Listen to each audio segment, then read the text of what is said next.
का रे, डोळ्यात पाणी का? फक्त यासाठी रडतोयस ना की तुला माझ्याकडे अक्कलकोटला येता येत नाहीये.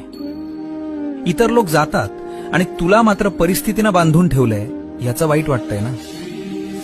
तू तिथे येऊन त्या गर्दीत मला शोधतोस, पण मी तर तुझ्या घरातल्या त्या कोपऱ्यात तुझ्या देव्हाऱ्यात मांडी घालून बसलोय. बाळा, मंदिरात मी राजा म्हणून बसलोय, लोकांचं गाऱ्हाणं ऐकायला, पण तुझ्या घरात मी बाप म्हणून वावरतोय, तुला सांभाळायला. मग राजाच्या दरबारात जाणं महत्वाचं की बापाच्या मांडीवर बसणं महत्वाचं? त्यामुळे अक्कलकोटला येता येत नाही याची खंत करू नकोस.